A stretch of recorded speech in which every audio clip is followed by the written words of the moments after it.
주님으로 진심으로 환영합니다. 저는 임영규 목사입니다. 우리는 지금 우리가 가야 할 길이라는 제목의 시리즈를 진행하고 있고 오늘은 그 세 번째 시간 care, 그래서 보살피다 라는 제목을 함께 말씀을 나누도록 하겠습니다.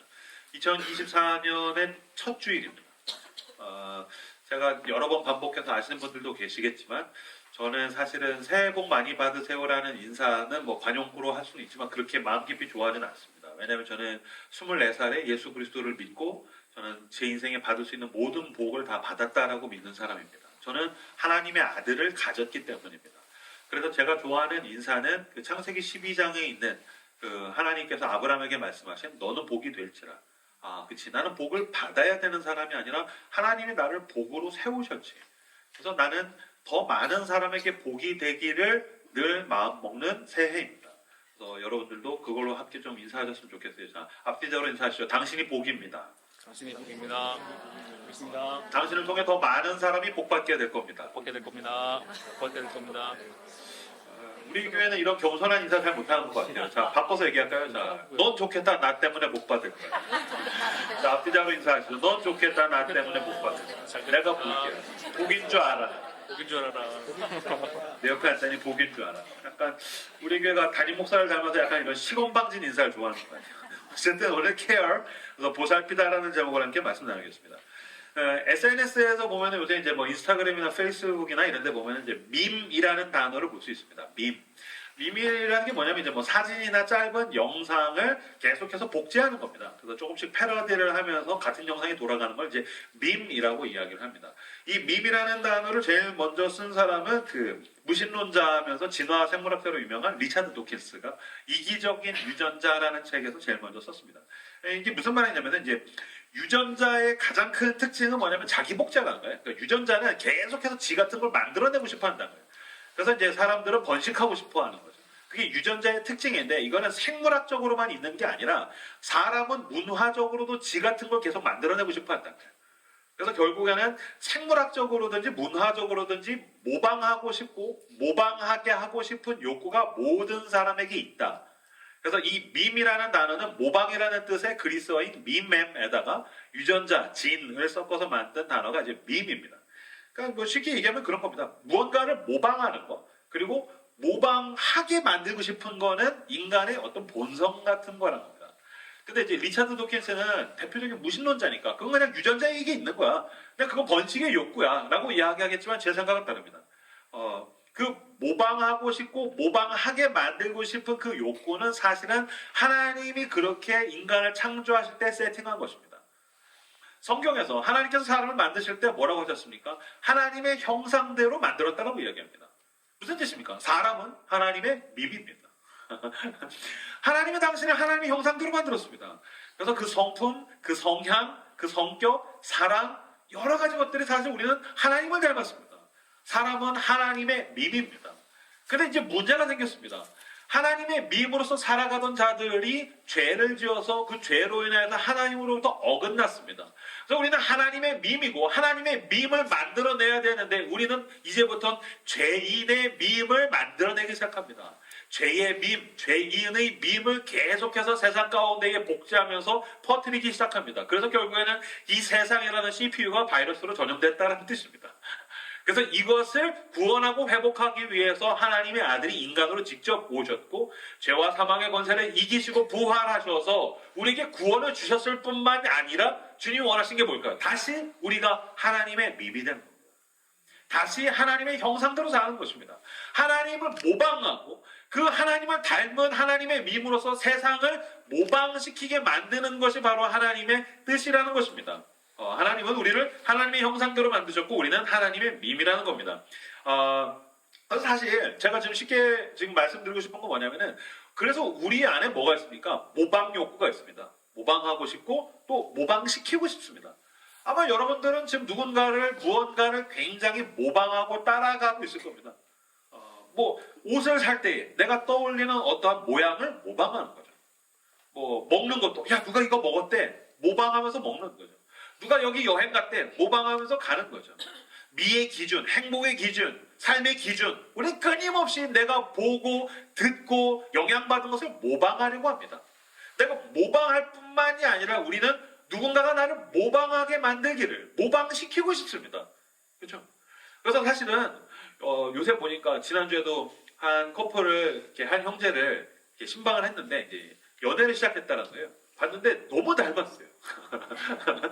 그래서 그거 보면서 아 결국에 인간은 자기 같은 걸 좋아하는구나. 연인도 보면 이렇게 닮았습니다. 부부도 닮았고요. 더 웃긴 거는 자식 낳지 않습니까? 예뻐요. 이건 너무너무 주관적인 거죠. 그러니까 자기 자식이 왜 예쁠까요? 객관적으로 예쁘지 않아요. 그냥 지를 닮아서 예쁜 겁니다. 그러니까 사실 누굴 좋아하는 겁니까? 내가 좋아하는 건 나인 겁니다. 그러니까 나 같은 걸 좋아하는 겁니다.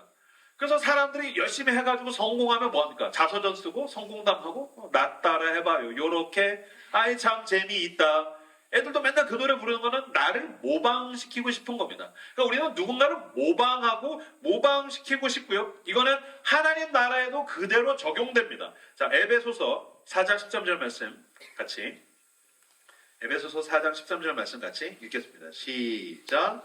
우리가 다 하나님의 아들을 아들을 믿는 것과 아는 일에 하나가 되어 온전한 사랑을 이루어 그리스도의 장성한 분량이 충만한 데까지 이르리니.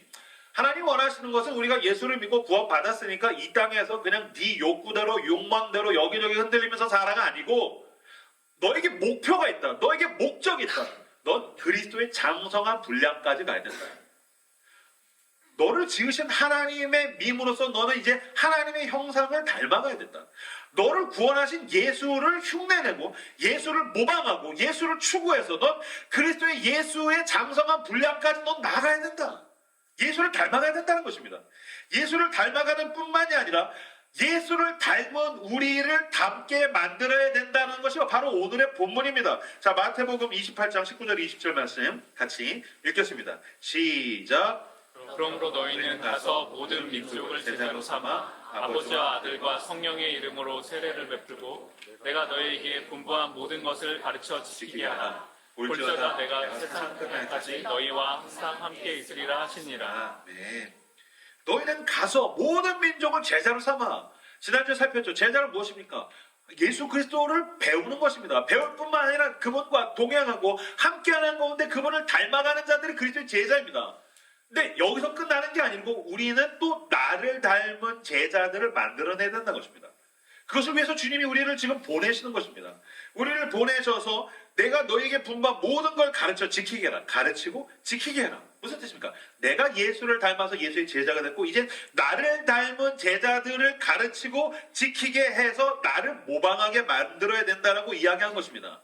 그래서 내가 제자가 되고 내가 제자를 삼는 것 이거를 제자도라고 이야기합니다. 제자도는 이런 구도로 표현할 수 있을 것입니다. 예수를 닮은 나, 그런 나를 닮은 또 다른 사람. 그럼 우리는 지금 어디 있는 겁니까? 가운데 있는 거예요. 나는 예수를 닮아가야 되고, 난 예수를 모방해야 되고, 또 나를 사람들로 하여금 모방하게 만들어야 됩니다. 지금 주님께서 이 이야기를 하신 것입니다. 바울은 이 관계를 고린도전서 11장 1절에서 이렇게 표현합니다. 같이 읽겠습니다. 시작.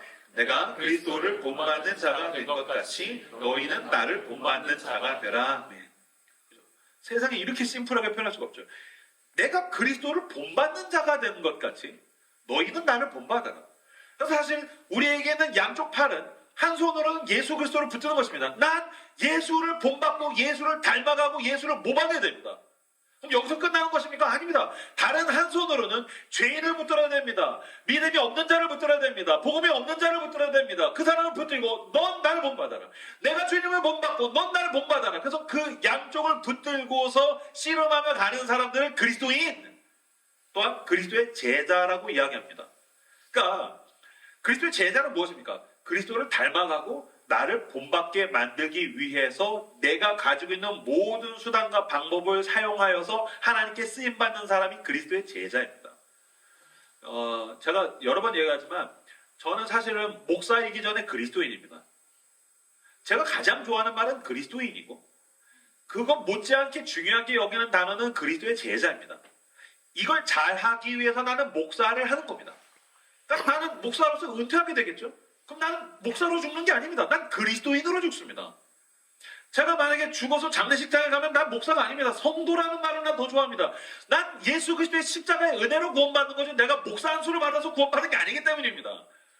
내가 사역을 하는 것은 내가 그리스도의 제자라서 내가 주님을 배우고 닮고 그러다가 보니까 사람들에게 복음을 전하고 가르치고 싶다가 보니까 그리스도의 제자로서 목사를 하는 거지. 목사니까 내가 이런 일들을 하고 하는 게 아니라는 겁니다.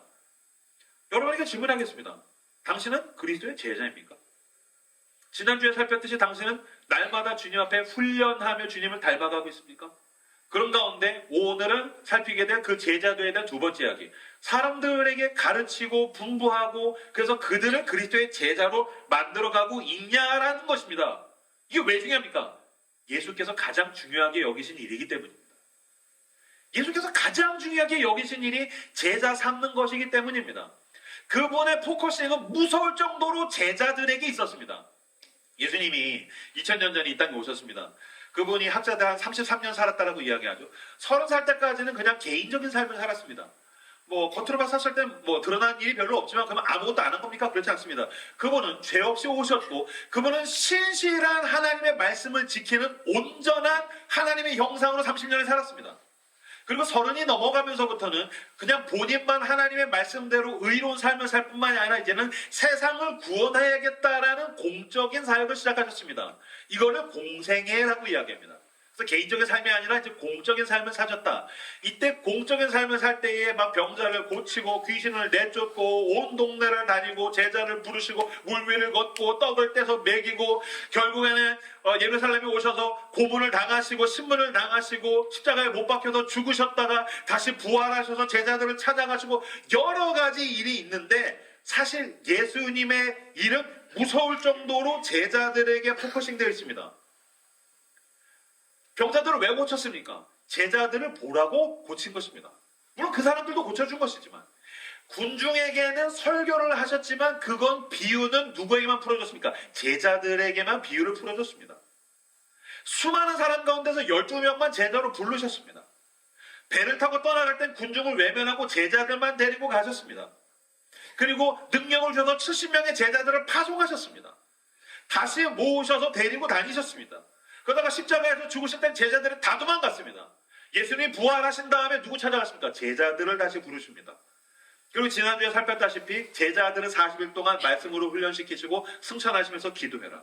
성령이 누구에게 임했습니까? 군중에게 다 임했습니까? 아니요. 제자들에게 성령이 임했습니다. 그 제자들이 나가서 하나님의 말씀을 전하며 복음을 전해서 로마가 무너지고 하나님의 나라가 확장되어서 우리 같은 죄인들에게까지 복음이 왔습니다. 그러므로 지금 오늘 예배 가운데서 성령이 우리와 함께 하시며 하나님께서 우리에게 말씀하신다면 지금 그 이야기를 하시는 것입니다. 난 제자를 부른다. 난 너가 제자가 되기를 원해. 난 너가 그냥 구원받는 값싼 구원의 수준에 있는 게 아니라 난 너가 더 성장하고 그리스도를 닮아가서 제자가 되기를 원하고 마태복음의 마지막에서 마치 유언처럼 뭐라고 얘기하십니까? 넌 제자를 삼아야 돼 라고 이야기하고 계시는 것입니다. 그래서 예수님께서 뭐 한 것입니까? 제자들을 불러내서 3년 동안 먹고 자고 함께 지낸 겁니다. 아까 읽었던 마태복음 28장 16절에서 20절 말씀, 마태복음 28장 16절에서 20절 말씀 같이 한 목소리로 읽겠습니다. 시작.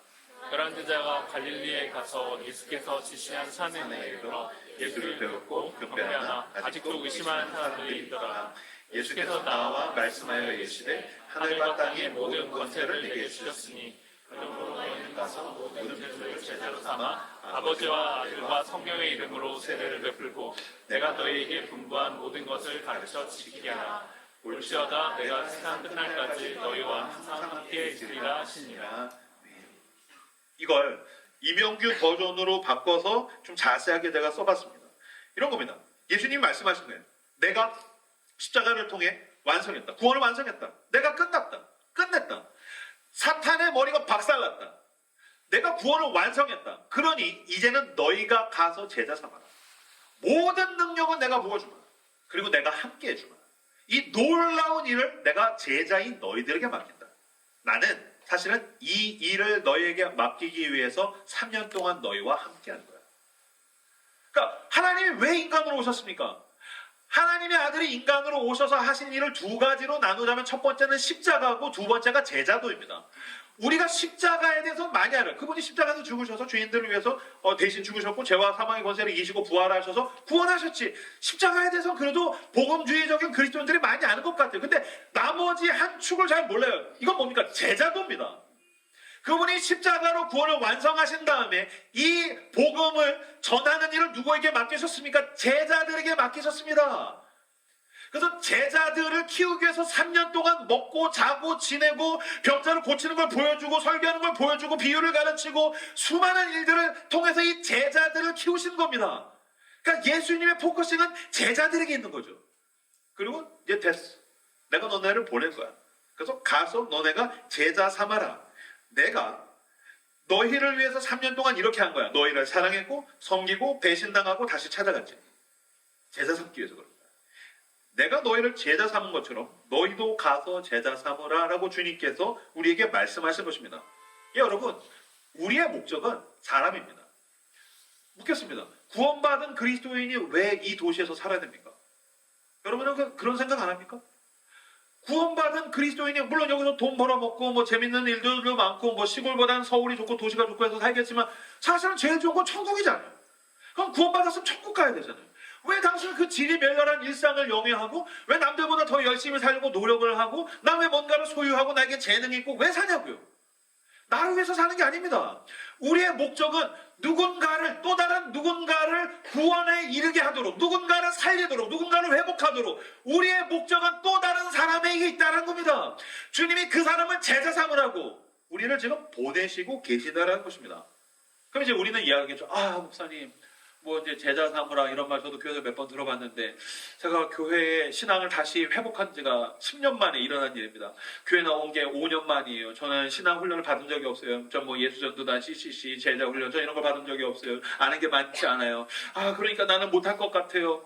우리는 자꾸 내가 누군가 제자 삼는 걸 못하는 게 우리의 능력의 유무에 있어서 내가 능력이 부족해서 내가 뭘 잘 몰라서 못한다라고 생각해요. 그렇지 않아요. 무관심이 문제인 거예요. 우리가 거기에 무관심한 게 문제예요. 왜냐하면 분명히 오늘 본문에서 예수님이 뭐라고 하셨습니까? 18절에 보시면 예수께서 나와 말씀하여 이르시되 하늘과 땅의 모든 권세를 내게 주셨으니 하늘과 땅의 모든 권세를 내게 주셨고 내가 그걸 가지고 내가 이제 너네를 보낼 거야. 그러니 가서 너희는 모든 족속으로 제자 삼아 아버지와 아들과 성령의 이름으로 세례를 주고 내가 너에게 분부한 모든 것을 가르쳐 지키게 하라. 걱정하지 마라. 내가 세상 끝날까지 너희와 항상 함께 있을 거야. 그러니까 그 하늘과 땅의 모든 능력을 가지신 예수께서 우리에게 그 능력을 부으시며 성령께서 우리와 함께 하시며 그 능력을 부어주시며 예수님이 우리와 동행하시는데 나는 무능력해요. 난 배운 게 없어요. 난 훈련을 받은 적이 없어요. 아니요. 사실은 무능력이 문제가 아니라 당신에게 있는 그 무관심이 문제라는 것입니다. 만약에 제가 저희 딸한테 큰딸 11살 된 딸한테 심부름 시켜요. 은율아 내내 치킨 가가지고서 치킨 사와, 치킨 받아와. 아빠, 나는 치킨을 사오기에는 돈이 없어요. 아빠가 준 용돈으로는 모아가지고 치킨을 사기에는 척도 없단 말이에요. 그 아저씨는 나를 무시할 거예요. 나 같은 꼬맹이에게 치킨을 주지 않으면 어떻게 해요? 걱정 마. 아빠가 치킨값 냈어, 이 자식아. 넌 가서 당당하게 아버지의 이름으로 이명규의 이름을 대고 내가 이미 예비한 치킨을 받아오기만 하면 돼. 그럼 우리는 행복한 치킨 파티를 할 수가 있는 거죠. 지금 주님이 그 얘기를 하신 겁니다. 그러니까 우리는 무능력이 문제라고 생각하는데 아니요. 우리는 불순종이 문제고 그분의 명령에 대한 무관심이 문제라는 것입니다. 주님은 우리에게 제자도를 맡기셨습니다. 여기에 나의 관심과 열정과 내 삶의 방향이 이 제자도를 향하여 나가기를 주님의 이름으로 축복합니다. 제자 삼기에서 애써야 할 것은 내가 어떻게 하면 더 많은 훈련을 받고 더 많은 어떤 지적인 교리와 신학을 가지고서 제자들을 삼기 위해서 학습하고 훈련을 잘 할 수 있을까, 프로그램을 잘 돌릴 수 있을까, 그것이 아닙니다. 사실 더 중요한 제자도를 위한 태도가 있습니다. 그것은 무엇입니까? 고린도전서 4장 15절 16절 말씀 같이 읽겠습니다. 시작. 그리스도 안에서 일만 스승이 있으되 아버지는 많지 아니하니 그리스도 예수 안에서 내가 복음으로써 너희를 낳았습니다. 그러므로 내가 너희에게 권하노니 너희는 나를 본받는 자가 되라. 그리스도 안에서 일만 스승이 있으되 아버지는 많지 아니하니 그리스도 예수 안에서 내가 복음으로써 너희를 낳았습니다. 그러므로 내가 너에게 권하노니 너희는 나를 본받는 자가 되라. 바울이 너희는 나를 본받는 자가 되라. 여기서 본받는 자가 되라라는 말은 봐봐. 형이 그리스도 예수 완전 닮았지. 야, 니네랑 완전 달라. 나 장난 아니잖아. 나 완전 예수님 딱 판박이잖아. 나를 본받아. 그게 아닙니다. 나는 그리스도 예수를 닮아가려고 최선을 다하고 있어. 동시에 내가 제자를 삼기 위해서 제자 훈련을 학습시키고 성경을 가르치는 수준이 아니고 나는 거의 아비처럼 하고 있어. 그러니 이걸 본받아. 그러니까 지금 여기서 바울을 통해서 본받아라라는 말은 내가 얼마나 훌륭한 인간인지 본받아라가 아니라 내가 지금 얼마나 아비처럼 사랑해 주는지, 내가 얼마나 돌보고 있는지, 내가 지금 얼마나 제자 삼기 위해서 한 사람을 보살피고 있는지를 본받아라라고 얘기합니다. 그러니까 제자도에서 중요한 태도는 무엇입니까? 남들보다 더 잘 가르치거나 성경적인 수준이 높아지는 게 아니고 보살피는 것입니다. 그래서 오늘 설교 제목이 care, 보살핌입니다. 제자를 삼기를 원한다면 당신은 예수님이 아니라면 사랑해줄 필요가 없는 사람을 보살펴야 합니다. 예수님이 아니라면 내가 그 사람에게 내 시간을 줄 필요가 없는 사람, 예수님이 아니라면, 예수 그리스도의 십자가 복음이 아니라면 내가 그 사람에게 내 돈을 줄 필요가 없는 사람, 내가 연락할 필요가 없는 사람, 밥 사줄 필요가 없는 사람, 내가 카톡할 필요가 없는 사람, 친절과 배려를 베풀 필요가 없는 사람, 잘해줄 필요가 없는 사람, 사랑해줄 필요가 없는 사람을 사랑하기 위해서 보살필 때에 제자가 일어날 수 있다는 겁니다. 그럼 이제 여러분들은 그런 얘기를 하시겠죠. 목사님, 보살피는 건 부담스러운 일이에요. 난 너무 바빠요. 목사님, 야근도 많고요. 저 혼자 먹고 살기도 힘들고요. 무엇보다 내 마음에는 누군가를 이렇게 품고서 사랑해 줄 만한 마음의 여력이 없어요. 저는 안 그래도 저 하나만 살기도 힘들단 말이에요. 돈이나 시간이나 마음이나. 저는 누군가를 보살필 처지가 아니에요라고 생각할 수 있어요. 자본주의 사회를 살아가는 사람들은 모든 것들을 자기 이득 중심으로 생각하다가 보니까 보살피면 내가 손해본다라고 생각해요. 그렇지 않아요. 물론 부담스러운 건 사실인데 여러분, 사실은 보살피는 건 당신에게 이득이 됩니다. 보살피는 건 당신에게 손해가 아니라 보살피는 것이 당신에게 이득이 되고, 보살필 때에 쓰러져 있는 사람이 일어나고, 보살필 때에 당신이 약한 사람이 더 강건하게 됩니다. 그래서 왜 그런 얘기 하시죠? 이렇게 한 사람이 있는데 맛이 가 있어요. 정서적으로도 막 완전히 붕괴 상태이고, 막 자기 앞가림도 너무 못해. 연애하다가 막 헤어져가지고 완전 애가 맛이 갔어. 사람이 맛이 갔어. 그럼 뭐라 그래? 야, 왜 이렇게 찌질하게 살고 있어? 개라도 키워. 너 개라도 키워. 그래서 개라도 한 마리 와가지고 키우면 어떻게 돼요? 걔 밥을 줘야 돼요. 걔를 산책을 시켜야 돼요. 근데 내가 개를 보살피다가 보니까 내가 점점 굳건해지기 시작해요. 비어있는 내 속이 점점 채워지기 시작해요. 그 강아지 한 마리 때문에 텅 비어 있었던 것 같았던 우리 집이 뭔가 의미로 채워지기 시작해요. 그러면서 사실 이득을 누리는 건 내가 챙기는 개뿐만이 아니죠. 그걸 보살피면서 그 개를 케어하고 있는 내가 사실은 득을 보고 있는 거예요. 연애도 마찬가지죠. 연인을 케어하고 보살피고 돌보면서 내가 지금 득을 보고 있는 거예요. 결혼도 마찬가지예요. 자녀를 낳는 것도 마찬가지예요. 내가 케어하면서 사실은 득을 누리고 복을 얻는 건 나예요. 우리 한번 솔직히 생각해 볼까요? 저희 교회는 사역하다가 그만둔다고 했었을 때 제가 바로 그만두라고 이야기하잖아요. 그리고 그 이야기를 못하는 소극적인 사람들을 위해서 11월 말이 되면 모두 올스톱을 시켜버리잖아요. 12월 1월은 사역 없다. 오직 예배만 드려라. 만약에 여러분 가운데에서 뭐 소그룹 리더가 있어요. 이제 우리가 테이블 리더들 또 선정해서 뽑게 되겠지만, 목사님 저 못하겠어요. 힘들어요. 누군가 챙기는 게 저한테 너무 힘든 일이에요. 그래서 이게 과부하가 왔을 땐 저는 과감하게 그만두라. 그래서 은혜를 공급받는 예배자의 자리에 가라고 이야기를 합니다만, 솔직히 그런 리더나 교회 안에서 공동체에서 누군가를 챙기거나 보살펴본 경험이 있는 사람들 가슴에 손을 얹고 잘 생각해 보세요. 혼자 있었을 때 충만하고 하나님 앞에 더 건강하고 강건하고 온전한 것 같아? 아니면 누군가를 그래도 챙기고 보살필 때 내가 더 사실은 더 충만하고 온전하고 강건한 것 같아요? 챙길 때예요. 보살필 때예요. 왜요? 그 사람을 보살펴야 되기 때문에 나는 어쩔 수 없이 나는 리더의 모습을 챙겨야 돼요. 갖춰야 돼요. 성경이라도 한 글자를 더 봐야 돼요. 기도를 단 1분이라도 더 해야 돼요. 이 사람을 사랑하다 보니까 사랑하는 게 아니어서 사실은 난 지금 사랑받고 있었던 거예요. 우리들은 내가 뭔가를 더 많이 가지면 나는 리더가 된다고 생각해요. 내가 높아지면 리더가 된다고 생각해요. 돈이 많아지거나 영향력이 많아지면 사람들이 그냥 자연스럽게 나를 따라올 거라고 착각해요. 그건 착각이에요. 돈이 많으면 그냥 돈 많은 사람이 돼요. 유능하면 그냥 능력이 많은 사람이 되거나 아니면 능력이 많은데 재수없는 인간이 돼요. 능력이 많고 유능해지고 돈이 많다고 해서 사람들이 날 따라오지 않아요. 미국에서 리더십에 대한 강의에서 굉장히 권위 있는 사람 중에 이제 사이먼 사이넥이라는 사람이 있어요. 테드에서도 강연을 했고 책도 여러 번 썼는데 이 사이먼 사이넥이 뭐라고 얘기했냐면 리더십이란 누군가를 끌고 가는 게 아니다. 리더십이란 자기를 따르는 누군가를 돌보는 것이다. 그러니까 돈이 많고 유능하고 잘 나가고 인플루언서가 되고 사람들에게 박수를 받는다고 해서 사람들을 끌고 가는 리더가 되는 게 아니라는 거예요. 직책이 리더가 되는 게 아니라는 거예요. 리더는 어떻게 되죠? 누군가를 돌볼 때 리더가 돼요. 돌볼 때 그 사람이 날 팔로우 한다고요. 라이트하우스가 초반에는 제가 개척했으니까 제가 다 했었는데 사람이 100명, 200명 넘어가니까 제가 다 하지 못하고 이제 저희 교회에 있는 그 목사님, 전도사님들이 같이 사역을 해요. 그러다 보니까 우리가 하우스, 테이블 단위에서는 이제 여러분들의 담당 목사님, 전도사님들이 막 여러분들을 케어하고 돌보고 그래요.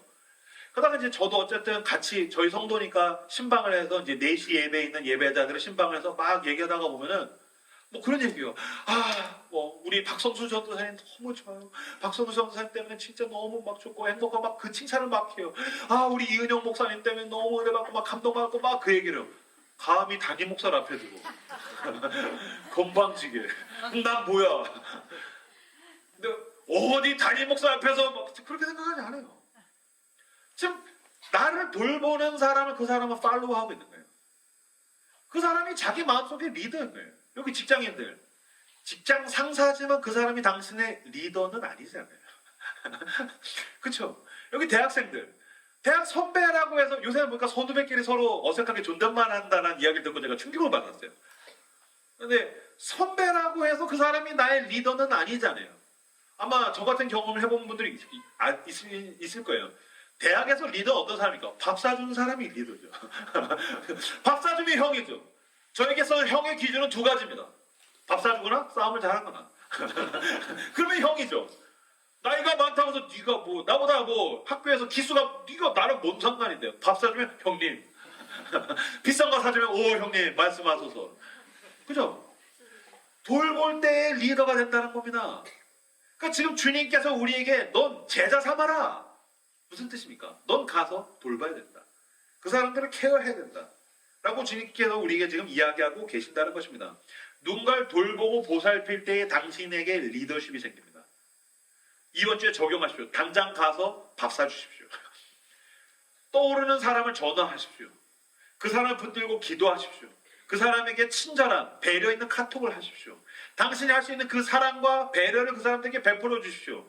할 수 있다면 그 사람과 함께 기도 모임을 만드는 것도 좋겠죠. 뭐 그 사람이 영적으로 그런 것들을 부담스러워 한다면은 내가 예배 가운데 받았던 은혜를 20초 정도로 내가 문장으로 정리해서 그 사람과 대화하다가 카페에서 이야기하다가 제가 좋아하는 순간에 카페에서 사람들과 함께 이야기하다가 어느 순간인가 이야기가 진지해지다가 서로 공기가 진해지는 시간이 있어요. 제가 좋아하는 문장이에요. 공기가 진해지는 시간. 나 사실 목사님, 형, 나 사실 뭐 이런 일이 있었어. 서로 이렇게 막 부유하고 있던 가벼운 공기가 진해졌을 때 내가 그 사람에 대한 애정을 가지고 한마디 이렇게 척 했을 때 그 사람의 신뢰가 나한테 훅 오는 것들을 느끼게 돼요. 하나님이 당신을 통해서 그런 일들을 하실 수가 있는 거죠. 제자 삼는 것입니다. 보살피는 것입니다. 케어하십시오. 돌보십시오. 그렇게 누군가에게 작은 예수가 되는 저 여러분들 되시기를 주님의 이름으로 축복합니다. 제자 삼고 보살피면서 내가 채워지고 내가 강건해집니다. 내가 보살피고 내가 그 사람을 케어하고 내가 그 사람을 돌보면서 사실은 우리에게서 시간이 쏟아부어지고 돈이 쏟아부어지고 내 마음이 그 사람에게 쏟아부어져서 내가 조금 버거운 것 같지만 잘 생각해 보시오. 당신이 그 사람을 보살피면서 당신의 인생이 굉장히 의미 있어집니다. 당신의 삶의 의미가 막 채워지기 시작합니다. 혼자서 소유와 성취와 혼자서 살 때에는 얻을 수 없었던 그 의미가 내가 누군가를 보살피면서 그 의미가 나를 채우기 시작합니다. 이 이야기가 어디에 많이 나와요? 어디에 잘 나타나냐면 생텍쥐베리라는 사람이 쓴 모두가 알고 있는 이야기 어린 왕자라는 책에 나와요. 어린 왕자는 그 B612라는 작은 별에 살고 있어요. 그래서 장미꽃 하나를 보살피죠. 날 보살펴줘. 그래서 장미꽃을 보살핍니다. 장미꽃에게 매일 물을 주고 벌레를 잡아주고 바람을 막아주고 유리관을 씌우고 양이 장미꽃을 먹지 못하게 또 지켜주고 또 장미가 이제 말을 하는 이상한 장미라 가지고 막 짜증을 내요. 막 찡찡대고 그러면 또 그걸 받아주고 대화를 나누고 매일 그렇게 장미를 보살피다가 지구에 이제 여행을 와요. 자객이 있어서 장미는 곧 딱 한 송이가 온 장미인 줄 알았는데 모든 장미는 그 장미밖에 없는 줄 알았는데 어느 날 지구를 여행하다가 어떠한 정원에 갔더니 수천 송이의 장미가 있는 걸 보게 돼요. 압도적이죠. 한 송이의 장미도 이쁜데 수천 송이의 장미가 있어요. 내가 가지고 있었던 장미는 초락이 한 송이였는데 수천 송이의 장미를 보고서 와 진짜 많다. 그리고 그 한 송이의 장미도 이쁘니 수천 송이의 장미를 얼마나 아름답겠어. 와 굉장하다 대단하다. 그런데 뭔가가 이상하다는 느낌을 받아요. 뭔가가 그냥 막 아름답지 않다라는 느낌을 받게 돼요. 그리고 어린 왕자는 자기가 살고 있었던 그 B612 별에서 자기가 돌보던 그 한 송이의 장미가 사실은 진짜 의미 있고 아름다운 장미라는 사실을 깨닫게 돼요. 그러면서 그 수천 송이의 장미를 향하여서 어린 왕자가 뭐라고 얘기하냐면 이렇게 얘기합니다. 이 책에 있는 부분이에요. 너희는 아름답지만 텅 비어 있어. 어린 왕자가 말을 이었다. 너희를 위해 생명을 바칠 사람이 없으니까. 물론 지나가는 행인에겐 내 장미가 너희와 똑같아 보이겠지. 그렇지만 나에겐 내 장미 한 송이가 너희 전부보다 훨씬 소중해. 수천 송이의 장미보다 난 내가 가지고 있는 한 송이의 장미가 더 소중해. 왜냐하면 내가 매일같이 물을 주었거든. 유리 덮개를 씌워주고 바람막이로 지켜주고 그 꽃을 위해서 송충이들을 잡아주었거든. 불평을 들어주고 허영을 부려도 참아주고 가끔은 아무 말도 안 하는 걸 참아준 것도 그 꽃을 위해서였어. 왜냐하면 내 장미니까. 그 수천 송이의 장미가 내 앞에 있지만 어떤 면에서 이거는 자본주의에서의 소유와 성취를 이야기할 수 있겠죠. 수많은 인간관계, 수많은 소유, 수많은 성취, 내가 누릴 수 있는 수많은 것들 가운데에서 내가 매일 물을 주고 보살피고 돌본 한 사람, 그렇게 나와 진짜 진실한 관계가 있었던 그 누군가, 그 무언가, 그게 있어서 내 삶이 의미 있구나라는 걸 이 어린 왕자가 깨닫기 시작해요. 그래서 이제 여우와 대화할 때 이렇게 얘기합니다. 여우가 어린 왕자에게 말합니다. 네 장미가 중요한 존재가 된 건 네가 장미에게 드린 시간 때문이야. 어린 왕자가 대답합니다. 나는 내 장미를 책임져야 해. 주님께서 지금 그 얘기를 하시는 것입니다. 가서 제자 삼으라. 주님께서 이 도시를 발칵 뒤집으라는 얘기가 아니에요. 그러니 열심히 전도해서 이 교회의 전도 왕이 되라는 얘기도 아니고 전도 훈련 프로그램을 기가 막히게 운영하는 리더가 되라는 얘기도 아니에요. 이 도시 어딘가에는 당신이 매일 물을 주어야 하는 장미가 있다는 거예요. 어떠한 사람이 있어요. 그 사람은 사는 게 너무 공허해요. 그 사람은 사는 게 아니에요. 사실은 마음 한켠에 죽고 싶다는 마음을 가질 수도 있어요. 겉으로는 보란듯이 좋은 직장에 다니고 돈도 잘 벌지만 사실은 속에서는 굉장히 큰 죄가 점점점 커져가면서 이게 언제 들통날까 두려워하는 사람일 수도 있고 속에서는 굉장히 심적인 병에 의해서 마음이 막 문드러지고 있는 사람일지도 모르겠어요. 가서 보살펴. 매일 물을 줘. 벌레를 잡아줘. 연락을 해. 케어해. 그리고 열심히 네가 그 장미를 키울 때에 네 삶이 의미로 채워지게 될 거야. 정작 충만해지는 건 너의 삶이 그 의미로. 지난주에 살폈다시피 지지난주에 목자들이 보내심을 받았을 때 거룩한 목자가 되듯이 내 삶이 거룩해지기 시작합니다. 예수 그리스도의 의미로 충만해지기 시작합니다. 그렇게 가서 제자 삼기 위해서 매일마다 나의 장미를 향하여서 내가 줄 수 있는 섬김과 돌봄과 보살핌을 주는 2024년 되시기를, 저 여러분들 되시길 주님의 이름으로 축복합니다. 제가 이 설교를 준비하면서 이제 어린 왕자 이야기가 너무 마음에 감동이 돼서 어느 날 저희 온 가족이 이제 차를 타고 운전하면서 막 갈 때 이제 옆에 제 아내가 있고 뒤에는 이제 11살짜리 딸 그리고 8살짜리 딸 두 딸을 타고서 막 가다가 은율이한테 이제 말을 걸었어요. 은율아, 너 생텍쥐베리 어린 왕자 봤어? 응, 봤어. 너 어땠어? 그냥 그랬어. 아, 그래? 아빠 너무 감동적이었는데? 뭐가 감동적이었어? 어린 왕자가 그 B612 별에서 장미 한 송이를 열심히 키워. 열심히 보살펴. 물을 주고 짜증을 받아주고 벌레를 잡아주고 유리를 막아주고 바람을 막아주고 막 그래. 그러다가 지구에 왔는데 수천 송이의 장미를 봐. 수천 송이의 장미를 봤는데 이 장미보다 자기가 보살핀 하나의 장미가 더 의미가 있다는 사실을 깨달아. 그러면서 내가 살았던 그 B612라는 별이 얼마나 의미 있는지를 깨닫는 지점이, 그래서 보살필 때 의미가 있구나라는 걸 깨닫는 게 아빠 너무 좋았는데, 그랬더니 그래서 아빠 난 그거 생각 못했어. 그래? 지금부터 이제 제가 애드립으로 얘기했어요. 은율아, 아빠가 보니까 아빠는 우리 집에 장미가 3송이가 있어. 한 장미는 왕장미야. 그리고 작은 장미가 2송이가 있지. 근데 가끔씩 그 큰 왕장미는 아빠를 들이받는 것 같아. 그리고 작은 장미는 서로를 들이받는 것 같아. 그래서 아빠가 고민이 많아. 그것도 뒤에서 제 딸이 정원사가 물을 잘 안 줘서 그래. 정원사가 집에 별로 없어. 와우. 어떤 장미의 가시가 당신을 찌르고 장미가 당신을 들이받는 건 당신이 물을 주지 않아서 그렇습니다. 당신이 케어하지 않아서 그렇습니다. 만약에 여러분이 삶의 자리에서 무언가가 거슬리고 가시에 찔리고 막 거치는 뭔가 이렇게 마음에 안 드는 사람의 무언가를 본다면 당신은 그 장미를 보살피라는 하나님의 음성을 들어야 됩니다. 이번 주에 제가 설교 준비를 하면서 동일한 사건을 2번 겪었어요. 주중에 제가 가평에 집회가 있어가지고서 가평에 운전하면서 막 가다가 닭곰탕집에서 밥을 먹어야겠다 해서 그냥 차 세우고서 들어갔더니 주인 아줌마 계시고 4분의 아저씨가 이렇게 앉아 계시는 거예요. 4분의 아저씨가 저보다 한 10살 정도 많은 50대 후반 정도 되시는 아저씨 4분이 앉아 계시는데 저는 좀 떨어져서 혼자 밥을 먹는데 4분이 진짜 친한가 봐요. 이 4명이 완전 중마고인가 봐요. 남자들이 이게 무슨 뜻인지 슬슬 아시겠죠? 남자들이 진짜 친하면 이름을 부르지 않죠. 욕을 해요. 진짜 쌍욕을 해요. 한 명이 한 명에게 이제 한국의 욕은 뭐 개 아니면 숫자 아닙니까? 그래서 한 명이 한 명에게 개야 라고 불러요. 그러면 다른 친구가 이제 그 얘기를 듣고서 10명의 친구야 라고 이제 응대해요. 그러면 그 사람은 그걸 합쳐서 10마리의 개야 이렇게 얘기해서 이제 막 합성어를 만들면서 서로 막 쌍욕의 파티를 하는데 초반에는 겁나 친한가 보다 하는데 밥을 먹는 한 30분 내내 쌍욕을 하니까 좀 짜증이 나는 거예요. 좀 그만 좀 해라. 난 이 천박한 이 쌍욕의 파티를 내가 견딜 수가 없다.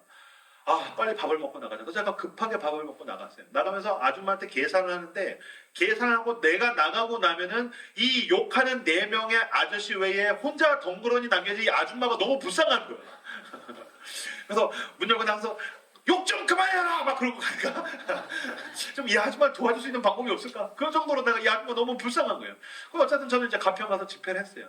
그리고 어제 저녁에 제가 설교문 이미 다 쓴 상태에서 좀 설교문 정리를 하고 묵상을 하려고 제가 스타벅스에 갔어요. 스타벅스에 가가지고서 이제 쭉 정리를 하고서 좀 고치기도 하고 수정도 하고 묵상을 막 하고 있는데 8분의 중년의 남성이 들어왔어요. 짐작이 되시죠? 저녁 한 9시 넘어갔는데 술을 이만큼 드셨어요. 8명이 긴 테이블에 앉아서 진짜 친한가 봐요. 이제 쌍욕을 이제 서로 막 개야, 10명의 친구야, 18명의 친구야, 18마리의 개야, 막 그래서 서로 막 욕을 하는데 세상에 막 한 4m 정도, 한 4, 5m 떨어져 있는 내 귀에도 막 생생하게 꽂히는 거야. 내가 하나님의 말씀. 막 그러다가 괴롭다. 내가 처음 그 쌍욕들을 막 들었을 땐 제발 나의 설교 준비를 이 경건한 시간을 방해하지 마. 개든지 10명이든지 18명의 친구야 제발 나가.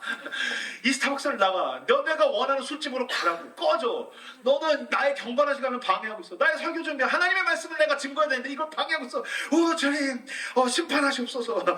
막 짜증난다. 막 몇 번 쳐다보고. 그러다 이제 금방 나가더라고요. 그래서 막 뒤에서 막 트레이 하면서도 막 쌍욕 겁나 하고 저는 이제 바에 앉아서 유리를 바라보고 있었기 때문에 이제 나가더니 이 제 유리창 앞에서도 이 아저씨 막 지나가는데 제가 막 째려봤어요. 이 십자가의 원수들 막 심판이 있을지어다 회개해라 막 그래서 막 이 아저씨 그냥 막 나가더라고 담배 피면서. 그 아저씨들이 지나가고 나서 조금 이제 안정이 됐어요. 그래서 오케이 다시 설교를 준비해볼까? 주님 감사합니다. 이 말씀을 전해야지. 그래서 제가 막 타이핑을 치고 수정을 하고 말씀을 묵상하면서 그치 내가 그리스도를 본받아서 닮아가야 되고 나는 그리스도의 제자 삼는 일을 해야지. 그러려면은 보살펴야 돼. 사람을 보살펴야 돼. 사람을 사랑해야 돼. 보살펴야 돼. 막 묵상을 하고 있는데 순간 제 마음 가운데서 예수님께서 방금 지나갔던 그 8명의 중년의 남성을 제 모니터로 데리고 오셨어요. 형제야, 이 너의 마음을 막 혼란스럽게 만들고 막 심판하고 싶고 막 너무 짜증나는 그 인간들에게 어떻게 했으면 좋겠어? 심판을 하고 법과 폭력으로 하면은 제거할 수는 있겠지. 하지만 형제야, 나는 이명규라는 죄인을 그리스도의 제자로 바꾸기 위해서 난 너를 사랑했단다. 난 너를 케어했단다. 이게 맞습니다. 죄인을 없앨 수 있는 방법은 2가지가 있습니다. 심판해서 죽여버리든지 아니면 예수 그리스도께서 우리에게 쓰신 방법, 대신 십자가를 지시고 은혜를 베푸시고 동행하셔서 죄인이 그리스도의 제자가 되는 것입니다. 여러분에게 여러분 일상 가운데서 누군가가 마음에 걸린다면 그 사람을 보살피라는 주님의 음성일 수도 있을 것입니다. 누군가가 꼴 보기 싫고 짜증나. 그렇다면 어쩌면 우리는 이 도시를 보살피고 내 주변을 보살피고 사랑을 흘려보내줘야 되는 그 하나님의 음성에 응답해야 되는지도 모르겠습니다. 가서 제자를 삼으십시오. 가서 보살피십시오. 그렇게 사랑해주고 내가 가진 것을 나누어서 이 도시에 있는 수많은 죄인을 그리스도의 제자로 변화시키는 저 여러분들 되시기를 주님의 이름으로 축복합니다. 반주해 주시겠습니까?